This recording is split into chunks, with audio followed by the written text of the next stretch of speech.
কে কার খবর নেই? স্বার্থপর এই দুনিয়ায় কেউ কারো খবর নেয় না দোস্ত। এই স্বার্থপর দুনিয়ায় কেউ খবর নেয় না। তুমি যেদিন মরে যাবা, আমি যেদিন মরে যাব, সেদিনও পৃথিবীতে সূর্য উঠবে, চাঁদ উঠবে, এই গাড়ি চলবে, সিএনজি চলবে, অটো চলবে, দোকানপাট খুলবে, ব্যস্ত মানুষ সব বাজার ব্যবসা ঠিকই চলবে, সব দৌড়াচ্ছে, শুধু আমি নিস্তব্ধ, শুধু আমি থেমে গেলাম। আমার হাত আর নড়ে না, পাও আর নড়ে না, আমার আর চোখ খুলে না, আমার আর জিন্দিগির কোন স্পন্দন নাই। এরই নাম দুনিয়া, এরই নাম দুনিয়া। বিকাল বেলা যারা জানাজা পড়ছে, এই স্ত্রী ছেলে কাঁদছে সারাদিন বাপের জন্য, স্বামীর জন্য, এই মানুষগুলোই রাত্র 9টায় আবার পাশের বাড়ির থেকে রান্না করে আনছে, এরাই পেট ভরে ভাত খাইতেছে। এর নাম দুনিয়া, এর নাম দুনিয়া, এর নাম দুনিয়া। এই মানুষগুলো তো একদিন উপাস থাকলো না, আপন সন্তান, আপন স্ত্রী। তাহলে ধোকার এই দুনিয়া কার জন্য সাজাইলাম? কার জন্য বলেন, বলেন কার জন্য? ইয়ালামুনা যাহিরাম মিনাল হায়াতিদ দুনিয়া ওয়া হুম আনিল আখিরাতি হুম গাফিলুন। আল্লাহ বলে, বান্দা দুনিয়ার জীবন তো খুব বুঝলা, কিন্তু আখিরাতের ব্যাপারে গাফিল হয়ে রইলা। আমার ছেলেরা, তোমরা বলো ভাই, তোমরা যারা খোদার 365 দিনে একটা বছরে কোনোদিন ফজরের নামাজ কোনোদিন পড়ো নাই, তোমার এই পরিণতি, তোমার এই গন্তব্য শেষ কোথায়? তুমি বলো ইনসাফের সাথে। তোমার বিবেককে, প্রিয় বন্ধু, 1 মিনিটের জন্য আমি তোমার বিবেককে বললাম, তুমি বলো, সারাদিন যে উলঙ্গ ছবি দেখলা, সারা রাত যে নর্তকীর ছবি দেখলা, এরপরে তোমার গন্তব্য কোথায়? থামবা কোথায়? তুমি কোথায় গিয়ে থামবা? তোমার পরিণতি কি? তোমার টার্গেট কি? এই নাচ, এই গান, এই ছবি, এই জেনা, এই ব্যভিচার, এই মদ, এই জুয়া, এই ফেন্সিডিল, এই ইয়াবা, আরে না ফরমান, তোরে শেষ পর্যন্ত কোথায় গিয়ে থামাবে? তোরে একটা জানোয়ার ছাড়া, একটা কুকুর বিড়াল ছাড়া, একটা হাইওয়ান ছাড়া আর কিচ্ছু বানাবে না। তোরে একটা নর পশু বানায় দিবে। চরিত্রহীন মানুষ থাকে না, লম্পট কোনদিন মানুষ হয় না।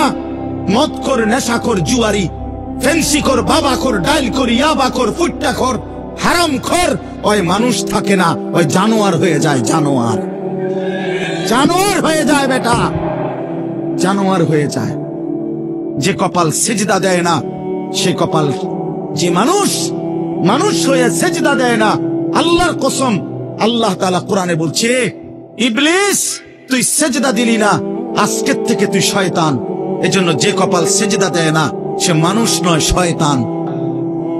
শয়তান বেটা, তুই বেটা শয়তান, শয়তান। এটা একটা ছোট্ট কথা আগে বুঝেন, সবাই বুঝতে ভালো। কোরআনুল কারীমের মধ্যে আছে, হযরত মূসা আলাইহিস সালামকে আল্লাহ তাআলা প্রথম যখন তুর পাহাড়ে, আমরা সবাই জানি যে আল্লাহ তাআলা মূসা আলাইহিস সালামের সাথে তুর পাহাড়ে কথা বলছেন বহুবার, মানে ওয়াহি নাজিল করছেন। আল্লাহর কথা মানেই ওয়াহি। তো প্রথমবার যখন মূসা আলাইহিস সালাম তুর পাহাড়ের ওই টিলাতে উঠলেন, তো সেখানে আল্লাহ তাআলা স্পষ্ট কোরআন শরীফে আছে, আল্লাহ তাআলা প্রথমেই বলে দিয়েছেন, ইন্নী আনা রব্বুক ফাখলা'না আলাইক। মূসা, আমি তোমার রব, আমি তোমার মহান মালিক আল্লাহ। তুমি ফাখলা'না আলাইকা, তোমার 2টা জুতা খুলে ফেলো, 2টা জুতা খুলে ফেলো। আনা আখতারতুকা, আমি তোমাকে নির্বাচিত করেছি। ফাসতামি' লিমা ইউহা, অতএব আমি যা ওয়াহি নাজিল করতেছি, বলতেছি, তা মনোযোগ দিয়ে শোনো। তাহলে এখন কি বোঝা গেল? তাফসীরের মধ্যে আছে, জুতা খুলতে বললেন কেন? প্রশ্ন হলো, জুতা খুলতে বললেন কেন? কথা বললে বলবে। তো আল্লাহ তাআলা এটা বুঝাইছেন, মূসা, আমি রব্বুল আলামিনের কথা শুনবার আদব, জুতা খুলে বস। এই জন্য আদব শিখাইছেন, আদব শিখাইছেন।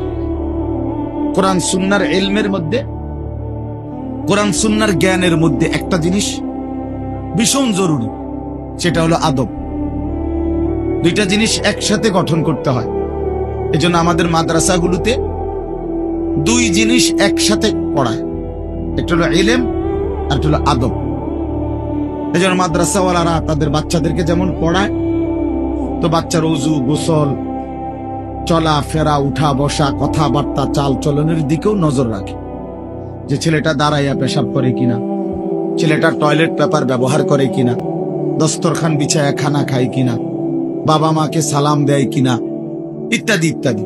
মানে শুধু শব্দ মুখস্থ করছে, পড়া দিছে, পড়া নিছে, এটা না, তার সাথে সাথে তার জীবন গঠন হচ্ছে কিনা, আদব শিখতেছে কিনা, আখলাক শিখতেছে কিনা, এইটা হলো একই সাথে লক্ষ্য থাকে। এজন্য হাদিসের মধ্যে আছে, আমাদের প্রিয় নবী সাল্লাল্লাহু আলাইহি ওয়াসাল্লাম বলছেন, আল্লামানি রব্বি ফাআহসানা তা'লিমি ওয়া আদ্দাবানি রব্বি ফাআহসানা তা'দীবি। এই একটি হাদিসে নবীজি দুইটা কথা বলছে, যে আমার আল্লাহ আমাকে সর্বোত্তম ইলম জ্ঞান শিখিয়েছেন এবং আমার আল্লাহই আমাকে সর্বোত্তম আদব শিখিয়েছেন। তাহলে একই সাথে বলছে নবীজি, আল্লামানি রব্বি আদ্দাবানি রব্বি, আল্লাহই আমাকে ইলম শিখিয়েছেন, আল্লাহই আমাকে আদব শিখিয়েছেন। কেন নবীজি বাম পাও দিয়া টয়লেটে ঢুকছেন? কেন ডান পাও দিয়া মসজিদে ঢুকছেন? মনে করেন এই যে প্রতিটা নড়াচড়া, হাত্তাল হারাকাত ওয়াস সাকানাত, নবীজির প্রতিটি স্থিরতা, প্রতিটা নড়াচড়া, সবটাই আল্লাহ তাআলার ফয়সালা, আল্লাহ তাআলার পক্ষ থেকে নির্ধারণ করা। তিনি সাহাবীদের সাথে পরামর্শ করছে অথবা নিজে নিজে ভাবছে যে কেমনে শুইলে ভালো হয়, কেমনে হাঁটলে ভালো হয়, না না, আল্লাহ তাআলার পক্ষ থেকে নির্ধারণ করে দেওয়া। এই জন্য বাপ, এটা জরুরি বিষয়, এটা আল্লাহর কোরআনের মজলিস, বরকতময় মজলিস। এখানে জুতা খুলে আল্লাহর কথা শুনলে বরকত হবে, এটা আদব।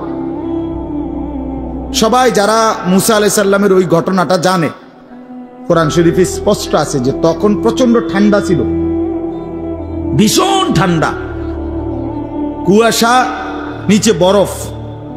মুসা আলাইহিস সালামের স্ত্রী, ওই যে শুআইব আলাইহিস সালামের মেয়ে, যাকে তিনি 10 বছর পরে বিয়ে করে আনতেছিলেন, উনি প্রচন্ড শীতে কাঁপতেছিল। এই সময় মুসা আলাইহিস সালাম একটু আগুনের তালাশে তুর পাহাড়ের ওই টিলার মধ্যে উঠছিলেন। স্ত্রীকে বলছে, ইন্নী আনাস্তু নারা, আমি একটু আগুন তালাশ করে আনি, যদি আগুনটা আনতে পারি তাহলে আগুনের মধ্যে যদি তোমার শরীরে একটু সেঁক দাও, তাহলে গরমটা আর শীতটা একটু কম লাগবে। মানে সে শীতকালে আগুন দিয়ে আগের দিনে খুব ছিল, তাহলে বোঝা গেল এত ঠান্ডা, এত প্রচন্ড শীতে যে কাঁপতেছে। কিন্তু এরপরেও আল্লাহ তাআলা বললেন, আগে জুতা খোলো। অথচ এই ঠান্ডার মধ্যে জুতা না খুললে ভালো ছিল, কিন্তু এরপরও আল্লাহর কথা শুনবার আদব, জুতা খুলে শুন। হাদিসের মধ্যে কথা স্পষ্ট আছে, আল্লাহর নবী সাল্লাল্লাহু আলাইহি ওয়াসাল্লাম কখনোই খাবার জুতা পরিহিত অবস্থায় খাইতেন না। জুতা পায়ে কখনোই তিনি খাবার খাইতেন না, বরং জুতা খুলে পিঠ সোজা রাইখা, মাথা নিচের দিকে নোয়াইয়া, দুই হাঁটু উপরের দিকে তুলে বিনয়ের সাথে আল্লাহর নবী সাল্লাল্লাহু আলাইহি ওয়াসাল্লাম খাবার গ্রহণ করতেন। নবীজি নিজে বলতেন, আকুলু কামা ইয়াকুলুল আবদ, একজন গোলাম তার মনিবের সামনে যেরকম বিনয়ের সাথে খানা খায়, আমি আমার মহান আল্লাহ পাকের সামনে এভাবে খানা খাই। ভাইয়া, আদব, আদব অনেক বড় জিনিস। আল আদাবু খাইরুন কুল্লু, আদব পুরাটাই কল্যাণ। রাসূলুল্লাহ সাল্লাল্লাহু আলাইহি ওয়াসাল্লাম বলছেন, মা নাহালা ওয়ালিদুন ওয়ালাদাহু মিন নুহলিন মিন আদাবিন হাসান। তোমরা তো বাংলাটা বুঝলা না, জুতা যেহেতু খুলবা না ভাই, তো বাইরে চলে যাও।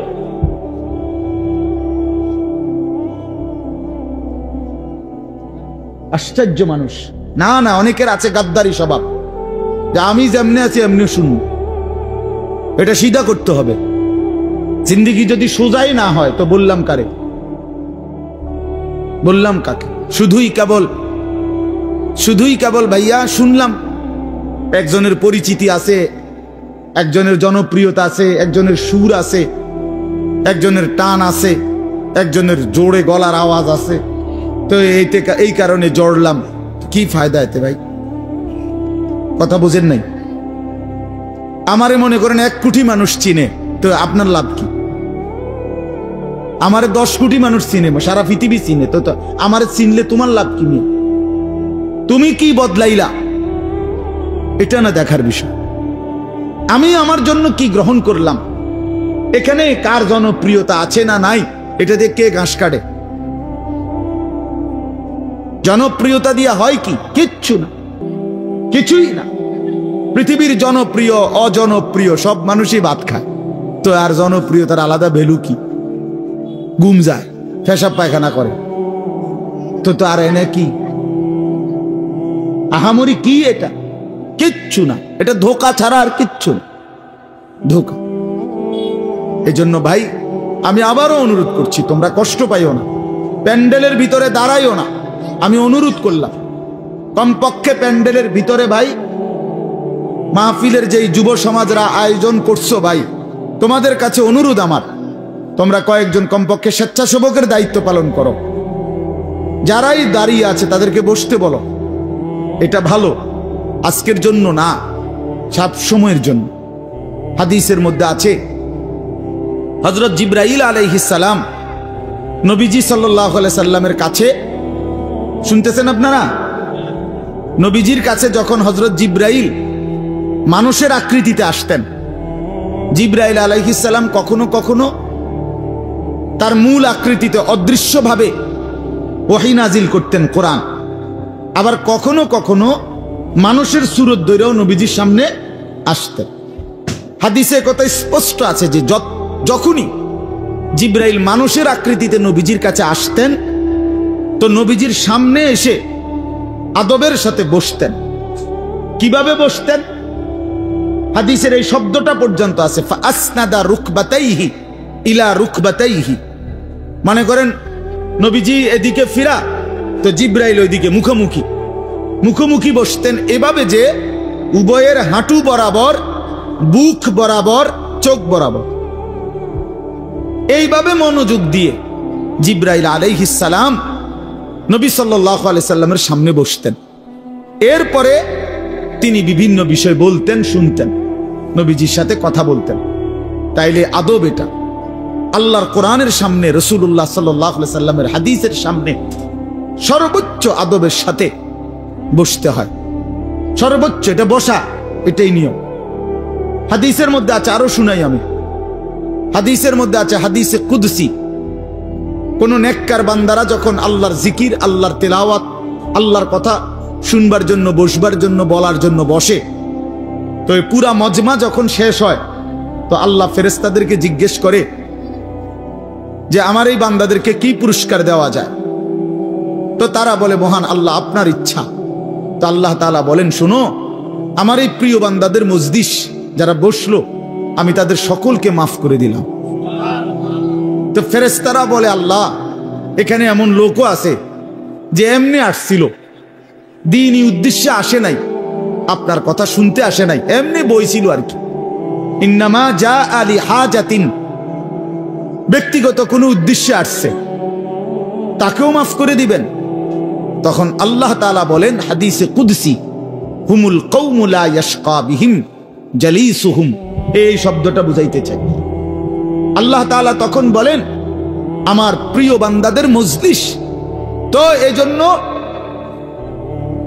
হুমুল কওমু লা ইয়াশকা বিহিম জালিসুহুম, এমন কওম, যে কওম, আল্লাহ বলে আমার নেক বান্দাদের মজলিস এমন মজলিস যেখানে যেই বসছে আমি আল্লাহ কাউকে বঞ্চিত করি না, কাউকেই বঞ্চিত করব না, বরং ফেরেশতারা শোনো, আমি সকলকেই মাফ করে দিলাম। তাহলে এইখানে কথাটা কি? যে জালিসুহুম, আমার নেক বান্দাদের সাথে যারা বসছে আমি সকলকে মাফ করে দিলাম। তাহলে বোঝা গেল বসার গুরুত্বটা আলাদা। এই এতগুলো কথা বলার পরে আর আমার পক্ষে আর কিছু বলার নাই এই বিষয়ে। কোরআন সুন্নাহর আলোকে বললাম। এরপরে কোনো বদনসিব যদি নাই বসে, তার কি করার আছে? তার কি মাথাত বাড়ি দেওয়া যাবে? কথা বুঝছেন না? কাজেই এরপরে কোনো দুর্ভাগা না বসলে ঠিক আছে।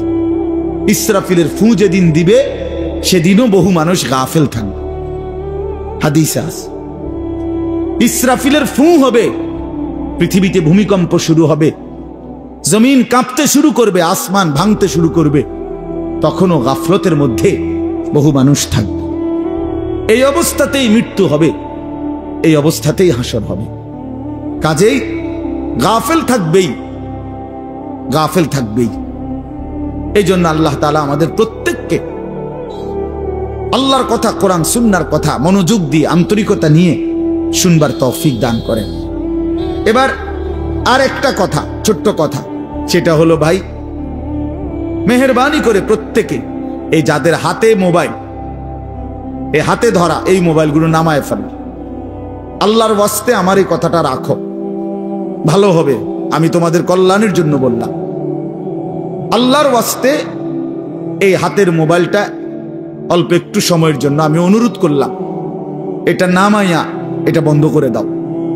এমনি শুনো, চেহারার দিকে তাকাইয়া শুনলে দোস্ত ভালো হবে, মনোযোগ বাড়বে, দিলে কথা জমে। শুধু মোবাইলটা ধরে রাখলে একটা বড় সমস্যা হলো নিজের অন্তরের মধ্যে যেখানে থাকে এটা যে আমার মোবাইলে উঠতেছে কিনা, সেজন্য সারাক্ষণ নজর এটার দিকে থাকে। আর একটা মনোবিজ্ঞানীদের একটা কথা হলো, মানুষের অন্তর একসাথে দুই জিনিস ভাবতে পারে না। এটা একটা কি পরীক্ষিত কথা, দিলে একই মুহূর্তে দুই জিনিস ভাবে না, এটা রাইখে তোমারে আরেকটা বাধ্য হইবে। তাহলে এখন যেহেতু তোমার ফিকিরে মনোযোগ মোবাইলটাতে উঠতেছে কিনা ঠিক মতো, তাহলে আর নিজের জন্য কিছু গ্রহণ হবে না। মোবাইলে উঠছে ঠিক আছে, সুন্দর, আওয়াজও ক্লিয়ার হইছে, পুরা বয়ানটাও উঠছে, তো এরম তো ওয়াজ লাখ লাখ আছে মোবাইল। নিজের জন্য কি হলো? আমার দিলের জন্য আমি কি নিলাম? আমার নিজের জন্য আমি কি নিলাম? এই জন্য দোস্ত, এটা জরুরি বিষয়, এটা গুরুত্বপূর্ণ বিষয় যে নিজের জন্য গ্রহণ করা। তু আগার মেরা নিহি বনতা না বন, আপনা তো বন। ভারতীয় উপমহাদেশের একজন বিখ্যাত বুজুর্গ বলছেন, সৈয়দ আবুল হাসান আলী নদভী রহমতুল্লাহ আলাই, হে যুবক, যদি তুমি মানুষের কল্যাণ, সমাজের কল্যাণ, কারো কোনো উপকার যদি করতে নাও পারো, আপনা তো বন, নিজের ভালোটুকু তো করো, নিজের কল্যাণটা তো কমপক্ষে ভাবো, নিজেরে কমপক্ষে সুন্দর বানাও। আমি কে? আমি কোত্থেকে আসলাম? আমারে কে বানাইলো? আমি কোত্থেকে আসলাম? কেন বানাইলেন? আমি ফিরে যাব কোথায়? প্রতিনিয়ত দোস্ত, বন্ধু আমার, বাপ আমার, যে মানুষগুলো কবরে চলে যায়, তাদেরকে কে নিয়ে যাচ্ছে?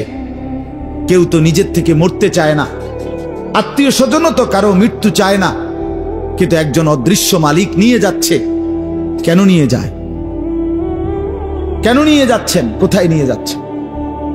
এজন্য প্রিয় বন্ধু, বাপ, এটা আমাদের ভাবা উচিত। এতটুকু যে আমি নিজের কমপক্ষে ভাবি, আপনা তো বান। কোরআনুল কারীমে আল্লাহ বলছে, ইয়া আইয়ুহাল্লাযীনা আমানু আলাইকুম আনফুসাকুম, হে ঈমানদারগণ, মুমিনগণ, তোমরা নিজেকে নিয়ে নিজেকে সাজাও, গড়ো। আলাইকুম আনফুসাকুম, নিজেকে মজবুত করে ধরো, নিজের ভালোটুকু করো, নিজের সৌন্দর্যটুকু বুঝো। কোরআনুল কারীমে আল্লাহ বলছে, ভাইয়া, ওয়ালা তুলকু বিআইদিকুম ইলা তাহলুকা, হে আমার বান্দা, নিজেকে নিজে ধ্বংস করে দিও না, নিজেকে নিজে বরবাদ করে দিও না। একটা মোটর সাইকেল, অনেক ছেলে পেলে, আমি প্রায় সময় বলি, আমার এতটা মায়া লাগে যে হায়, নিজে একটা মোটর সাইকেল এইভাবে চালায়, মনে হয় একটা কুত্তাও এভাবে দৌড়ায় না, এত দ্রুত গতি। আহা সন্তান, অ্যাক্সিডেন্ট করলে তো তোমারই পাওটা ভাঙ্গা যাবে, অ্যাক্সিডেন্ট করলে তোমার মাথাটা ফাইটা যাবে, অ্যাক্সিডেন্ট করলে তুমি তো রক্তাক্ত হয়ে যাবে। এতটুকু ভালো যদি না বুঝে এই পাগল, এই মাতাল, কি পরিমাণ মাতাল, কি পরিমাণ মাতাল। খুব জোরে চালাইলে মানুষে দেখবো, মানুষে দেখতে দেখতে তো তুমি গেছোই গা, তো কি দেখতো মানুষ? এটা দেখবো কি? তা তুমি দেখবার আগে তো তুমি তো দৌড় দিছো কুত্তার মতো, তো তোমার কি তা চাইতো মানুষ? কি দেখবো এটা? এটা দেখার কি আছে এটাতে? আস্তাগফিরুল্লাহ, আস্তাগফিরুল্লাহ। এরকম অসংখ্য বিষয় আছে যে তুমি যদি মনে করো দিবানিশি চরিত্রহীনতার মধ্যে ডুবে গেলা, উলঙ্গ ছবি, নর্তকীর নাচ, জেনা, ব্যভিচারের দৃশ্য দেখলা, সারা রাত সারা দিন মোবাইলে, প্রিয় বন্ধু আমার, ভাই আমার, তুমি একবার ইনসাফের সাথে ভাবো যে এর পরিণতিতে তোমার হালাত কি হবে। তোমার শরীর, তোমার যৌবন, তোমার যৌন শক্তি, তোমার যৌবনের সক্ষমতা, এটা যখন প্রয়োজনের মুহূর্তে হারায় যাবে, তুমি যখন ফকির হয়ে যাইবা, একদিন শরীরের সক্ষমতার অভাবে যখন ধুকে ধুকে কাঁদবা, দুনিয়া তো বেইজ্জতি, আখিরাত তো বেইজ্জতি, তো কি হবে সেদিন? কে তোমার খবর নিবে? কে কার খবর নেয়? স্বার্থপর এই দুনিয়ায় কেউ কারো খবর নেয় না দোস্ত। এই স্বার্থপর দুনিয়ায় কেউ খবর নেয় না। তুমি যেদিন মরে যাবা, আমি যেদিন মরে যাব, সেদিনও পৃথিবীতে সূর্য উঠবে, চাঁদ উঠবে, এই গাড়ি চলবে, সিএনজি চলবে, অটো চলবে, দোকানপাট খুলবে, ব্যস্ত মানুষ সব বাজার ব্যবসা ঠিকই চলবে, সব দৌড়াচ্ছে, শুধু আমি নিস্তব্ধ, শুধু আমি থেমে গেলাম। আমার হাত আর নড়ে না, পা আর নড়ে না, আমার আর চোখ খোলে না, আমার আর জিন্দিগির কোনো স্পন্দন নাই। এরই নাম দুনিয়া, এরই নাম দুনিয়া। বিকাল বেলা যারা জানাজা পড়ছে, এই স্ত্রী ছেলে কাঁদছে সারাদিন বাপের জন্য, স্বামীর জন্য, এই মানুষগুলোই রাত্র 9টায় আবার পাশের বাড়ির থেকে রান্না করে আনছে, এরাই পেট ভরে ভাত খাইতেছে। এর নাম দুনিয়া, এর নাম দুনিয়া, এর নাম দুনিয়া। এই মানুষগুলো তো একদিন উপাস থাকলো না, আপন সন্তান, আপন স্ত্রী। তাহলে ধোকার এই দুনিয়া কার জন্য সাজাইলাম? কার জন্য বলেন, বলেন কার জন্য? ইয়ালামুনা যাহিরাম মিনাল হায়াতিদ দুনিয়া ওয়া হুম আনিল আখিরাতি হুম গাফিলুন। আল্লাহ বলে, বান্দা দুনিয়ার জীবন তো খুব বুঝলা, কিন্তু আখিরাতের ব্যাপারে গাফিল হয়ে রইলা। আমার ছেলেরা, তোমরা বলো ভাই, তোমরা যারা খোদার 365 দিনে একটা বছরে কোনোদিন ফজরের নামাজ কোনোদিন পড়ো নাই, তোমার এই পরিণতি, তোমার এই গন্তব্য শেষ কোথায় তুমি বলো? ইনসাফের সাথে তোমার বিবেককে, প্রিয় বন্ধু, 1 মিনিটের জন্য আমি তোমার বিবেককে বললাম, তুমি বলো, সারাদিন যে উলঙ্গ ছবি দেখলা, সারা রাত যে নর্তকীর ছবি দেখলা, এরপরে তোমার গন্তব্য কোথায়? থামবা কোথায়? তুমি কোথায় গিয়ে থামবা? তোমার পরিণতি কি? তোমার টার্গেট কি? এই নাচ, এই গান, এই ছবি, এই জেনা, এই ব্যভিচার, এই মদ, এই জুয়া, এই ফেন্সিডিল, এই ইয়াবা, আরে নাফরমান, তোরে শেষ পর্যন্ত কোথায় গিয়ে থামাবে? তোরে একটা জানোয়ার ছাড়া, একটা কুকুর বিড়াল ছাড়া, একটা হাইওয়ান ছাড়া আর কিচ্ছু বানাবে না। তোরে একটা নর পশু বানায় দিবে। চরিত্রহীন মানুষ থাকে না, লম্পট কোনোদিন মানুষ হয় না। মদখোর, নেশাখোর, জুয়ারি, ফেন্সিখোর, বাবাখোর, ডাইলখোর, ইয়াবাখোর, ফুট্টাখোর, হারামখোর, ওই মানুষ থাকে না, ওই জানোয়ার হয়ে যায়। জানোয়ার, জানোয়ার হয়ে যায় বেটা, জানোয়ার হয়ে যায়। যে কপাল সেজদা দেয় না, সে কপাল, যে মানুষ মানুষ হয়ে সেজদা দেয় না, আল্লাহর কসম, আল্লাহ তাআলা কোরআনে বলছে, ইবলিস তুই সেজদা দিলি না, আজকের থেকে তুই শয়তান। এজন্য যে কপাল সেজদা দেয় না, সে মানুষ নয়, শয়তান। শয়তান বেটা, তুই বেটা শয়তান, শয়তান। এটা এর আগে কোনদিন ইবলিসকে শয়তান বলতো? কোন দিন থেকে বলছে? যেদিন থেকে সে সেজদা দেয় না। কথা বলেন না কেন? ইবলিসের আগে কি শয়তান আছিল? সেজদা যেদিন দিল না, সেদিন থেকে মালিক বলল, আজকের থেকে তুই শয়তান। ইবলিস যেদিন সেজদা দিল না, সেদিন আল্লাহ বলল, ফখরুজ ফাইন্নাকা রাজিম, বের হ, আজকের থেকে তুই রাজিম, অভিশপ্ত, মালউন, অভিশপ্ত, রাজিম। আল্লাহ বলছে, ওয়া ইন্না আলাইকাল লা'নাতা ইলা ইয়াউমিদ্দিন।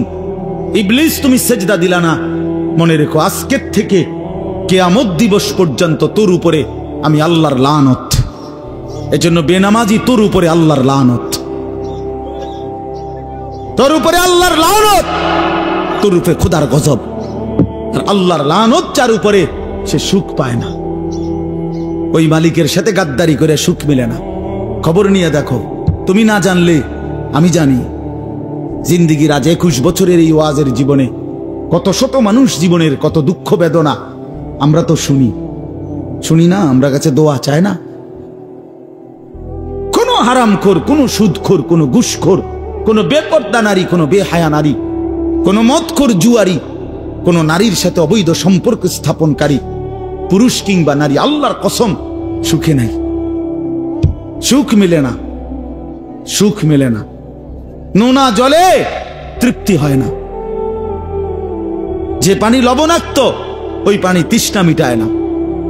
অতএব গুনাহ তৃষ্ণা মিটায় না। গুনাহ কাউকে তৃপ্তি দিতে পারে না। আল্লাহর নাফরমানি কাউকে সুখ দিতে পারে না বন্ধু।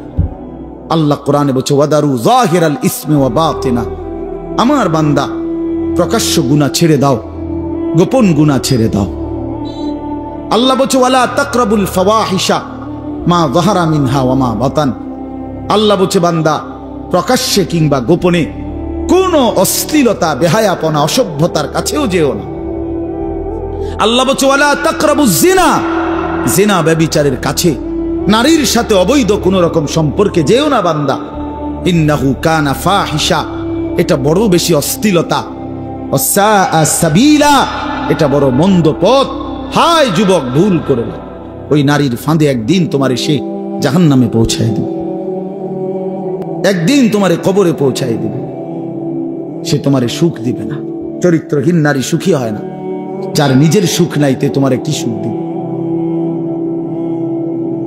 সুখ দিবে কিভাবে? সিনেমার নর্তকী সুখ দিবে কিভাবে? সে নিজে তো সুখে নাই, সে তো সুখে নাই। এই জন্য এটা জরুরি না। বাবাদেরকেও বলি, হায়াতের 60 বছরেও যারা গুনাহ ছাড়তে পারেন নাই, মনে রাখেন বাপ, এই কবর দেখা যায়, কবর দেখা যায়। চলেন এবার তরজমাটা শুনেন, তাইলেই আমার কথা শেষ। একটু দেখেন কোরআনুল কারীমের 30 নম্বর পারা 102 নম্বর সূরা। সূরাটার নাম আত-তাকাসুর। ছোট্ট একটা সূরা, 8টা আয়াত আমি তেলাওয়াত করছি। এই ছোট্ট সূরাটার তরজমা বলেই আমি আমার কথা শেষ করে ফেলবো ইনশাআল্লাহ। আল্লাহ তাআলা আমাদেরকে তৌফিক দান করে। এই সূরাটার একটা ছোট্ট প্রেক্ষাপট আছে, কেন নাজিল হলো। এটারে আরবিতে শানে নুজুল বলে। অর্থ হলো শানে নুজুল হলো কেন নাজিল হলো সূরাটা। রাসূলুল্লাহ সাল্লাল্লাহু আলাইহি ওয়াসাল্লামের জামানায় মক্কায় কুরাইশ বংশের লোকেরা, নবীজির বংশের নাম হলো কুরাইশ বংশ নাকি? এই কুরাইশ বংশের মধ্যে আবার ছোট ছোট গোত্র ছিল। এই ছোট গোত্র, মনে করেন আমার দাদা তো প্রথম, ধরে নিলাম আমগোই বাড়ি, মনে করেন আমার দাদা ছিল প্রথম, দাদা বাড়িটা বাঁধছে, কথার কথা। তো এখন আমার দাদার 4 ফুট, মানে আমার বাপ চাচারা 4 জন। তো আগে তো দাদার সাথে বাপ চাচারা 4 জন একসাথেই ছিল। তো দাদা মরে গেল, এখন বাপ চাচাদেরও সংসার বড় হয়ে গেল। ফলে এখন সবাই আবার আলগা আলগা আরো জায়গা জমি কিন্না ডাইনে বামে গদ্দুয়ার করছে, আরো বাড়ি ঘর বাড়ছে। এখন চাচার বাড়িও আলাদা নামে পরিচয়, জেডার বাড়িও আলাদা নামে পরিচয়, আমগো বাড়িটাও কি আলগা নামে পরিচয়, এমন আছে না? এই আর কি। তো প্রথমত তো বড় বংশটা পুরাটার নাম হলো কুরাইশ, কিন্তু এরপরে আবার এর অধীনে ধীরে ধীরে ছোট ছোট আরো গোত্র ছিল, আরো বংশ ছিল। এই যে ছোট বংশ যেগুলো ছিল, এরা প্রতিনিয়ত, এদের একটা বদভ্যাস ছিল যে এরা নিজেদের মধ্যে অবসর পাইলেই নিজেদের ক্ষমতা, প্রভাব, প্রতিপত্তি, অর্থ সম্পদ, স্ত্রী পরিজন, সন্তানাদি, বংশধর, কার কদ্দুর কত বেশি দুনিয়া, এই নিয়ে নিজেদের মধ্যে বড়াই করত, প্রতিযোগিতা করত, তর্কাতর্কি করতো আর কি। হ্যাঁ, নিজেদের মধ্যে বিতর্ক করত। আমার চাচা এই, আমার জেডা এই, আমার মামা এই, আমগো বাড়িতে এত আছে, টাকা এত, বাড়ি এত, জায়গা এত, জমি এত, তোরার কিতাব এটা।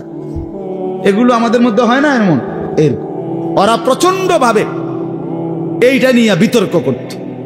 অর্থ সম্পদ এবং ক্ষমতা, প্রভাব, প্রতিপত্তি এবং বংশধর নিয়ে নিজেদের মধ্যে গর্ব এবং অহংকার করত, প্রতিযোগিতা করত, কার কত বেশি দুনিয়া দুনিয়া। তো এটা তাদের একটা অভ্যাস ছিল। এর মধ্যে দুইটা গোত্র, বনু আব্দে মানাফ এবং বনু সাহাম, ওই কোরাইশের শাখা, এই দুইটা গোত্রের নাম। একদিন তারা এই দুই গোত্র প্রচন্ড তর্কে লাগছে, কার বংশ বড়, কার সম্পদ বেশি, কার ক্ষমতা বেশি কইতেছে। এরা একবার কয়, এরা একবার কয়।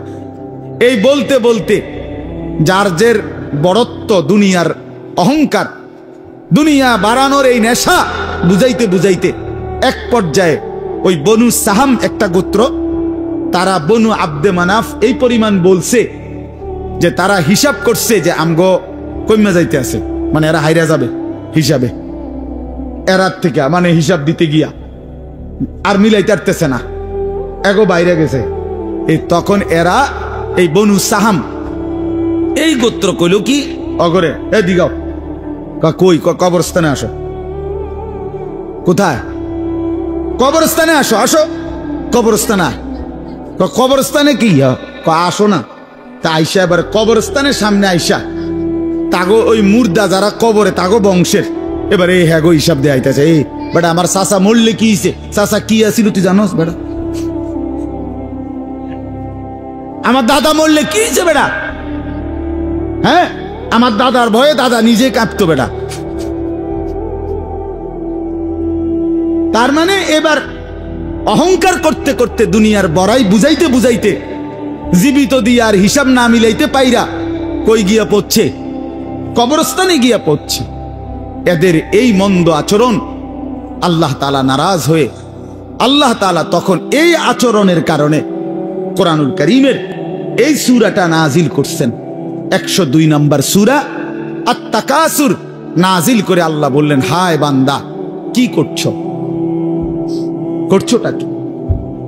এইনি কাজ ছিল, এইনি কথা ছিল তোমাদের। দুনিয়া বাড়ানোর নেশা, দুনিয়ার প্রতিযোগিতা, সম্পদ, বংশধর, এই গর্ব, এই বড়াই, এই হিসাব তোমাদেরকে ডুবাইয়া দিল, আখিরাত তো ভুলাইয়া দিল। এই তখন আল্লাহ তাআলা বলেন, কি বলেন শুনেন, আলহাকুমুত তাকাসুর। আলহাকুম এই শব্দের দুইটা অর্থ, শাগালাকুম ও আনসাকুম। আল্লাহ তাআলা বলেন, হায় আলহাকুম তোমাদেরকে ব্যস্ত করে ফেললো দুনিয়া, আর আনসাকুম আল আখিরা তোমাদেরকে আখিরাত ভুলাইয়া দিল। তোমরা কবর ভুলে গেলা, হাসর ভুলে গেলা, পরকালের হিসাব ভুলে গেলা, আখিরাত ভুলে গেলা, আর দুনিয়ার মধ্যে ডুবে গেলা। কি কারণে ডুবলা? কি কারণে আখিরাত ভুললা?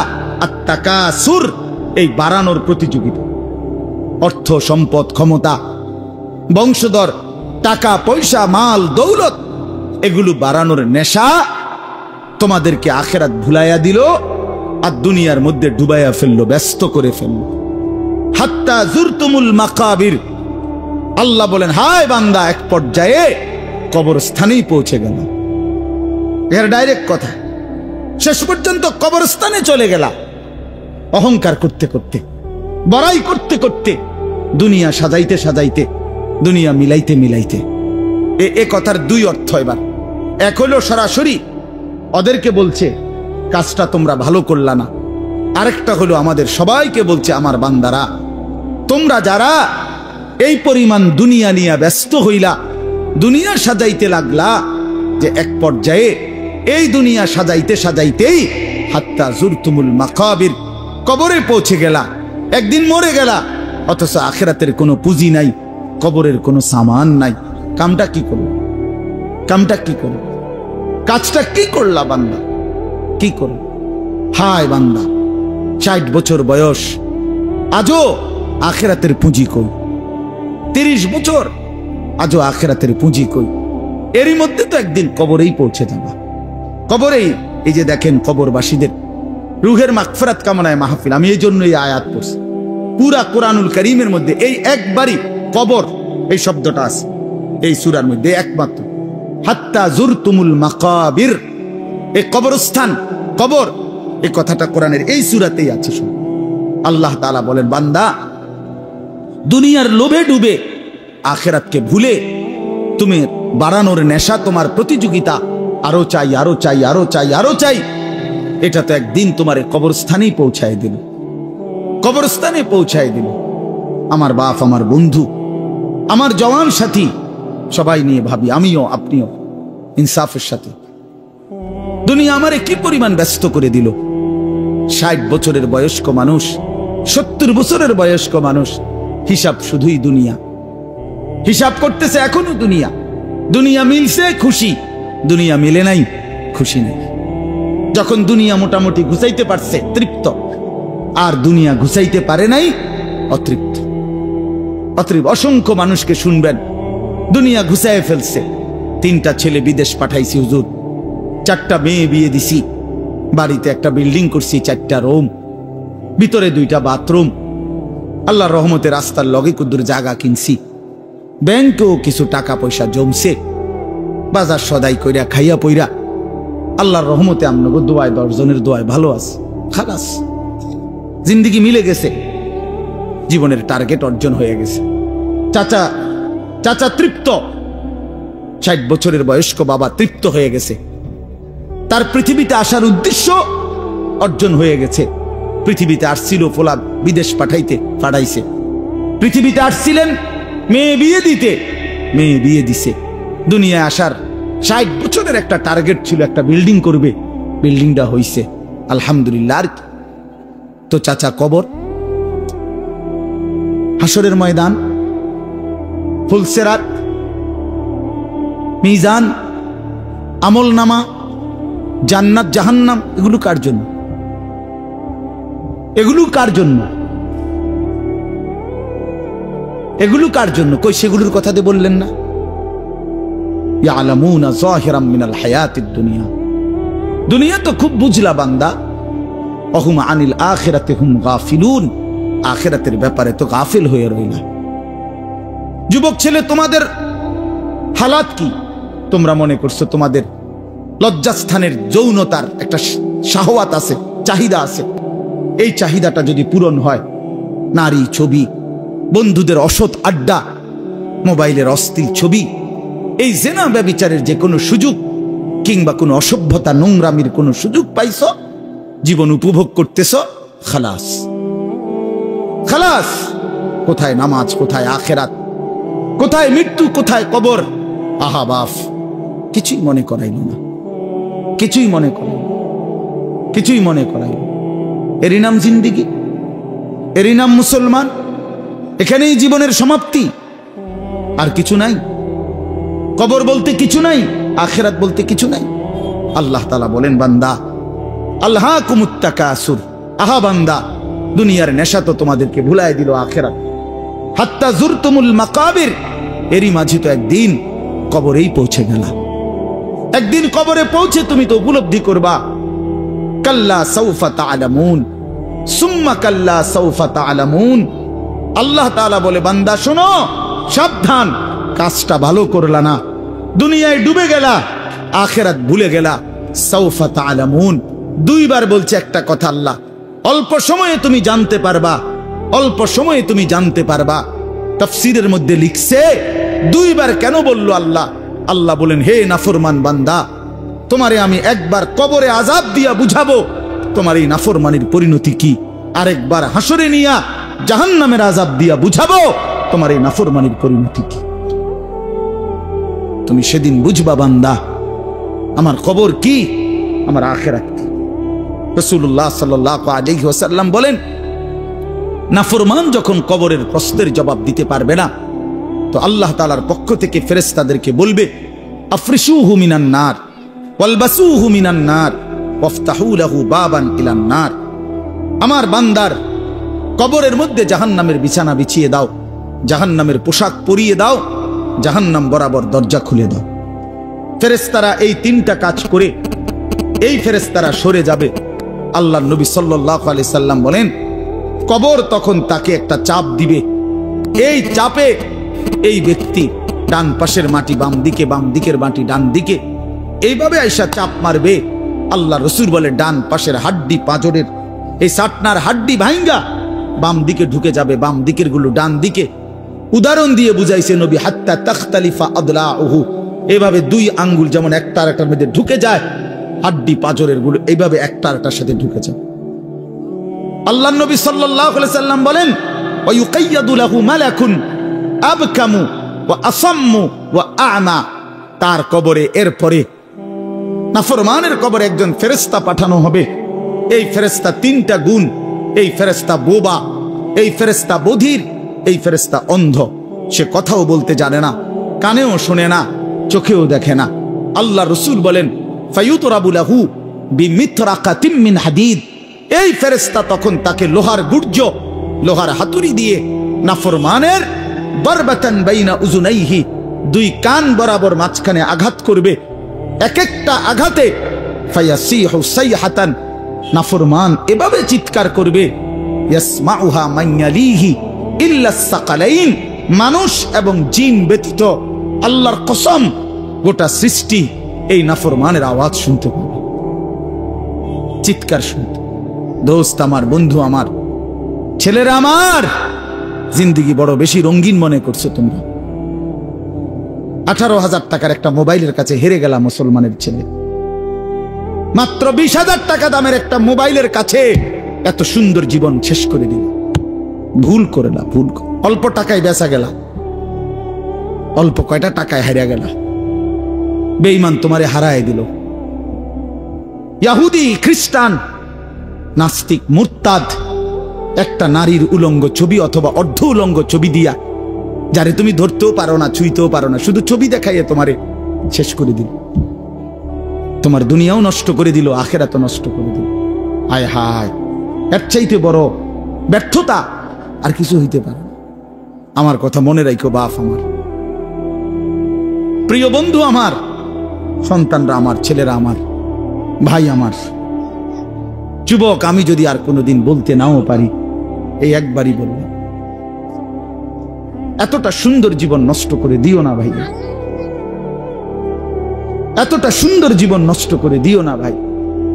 মেহেরবানি করে বরবাদ হইও না, চরিত্রহীন হইও না।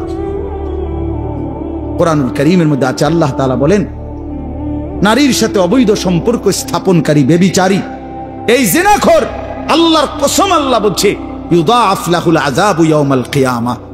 ব্যভিচারী, জিনাকারী, জিনাকারী, ব্যভিচারী। মনে রাখবা ছেলেরা, নারীর সাথে কেউ যদি কথা বলে, সেও চোখের জেনা করে। নারীকে যদি কেউ হাত দিয়ে ধরে স্পর্শ করে, সে হাতের জেনা। কথা বললে জবানের জেনা। কানে শুনলে তার কথা ভিন নারীর আওয়াজ অথবা তার ভালোবাসার বিশ্রী কথাবার্তা, অবৈধ কথা, তো এটা কানের জেনা।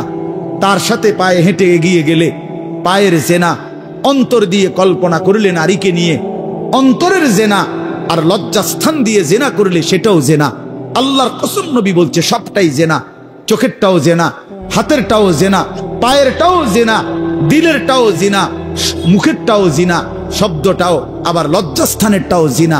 অতএব যে কোনো স্বামী স্ত্রীর সম্পর্ক ব্যতীত ভিন নারী, ছবি হোক বাস্তবে হোক, নারীর সাথে যার সম্পর্ক, আল্লাহর কসম, রব্বে কাবার কসম, সে ব্যভিচারী, লম্পট, দুশ্চরিত্র, জেনাকার।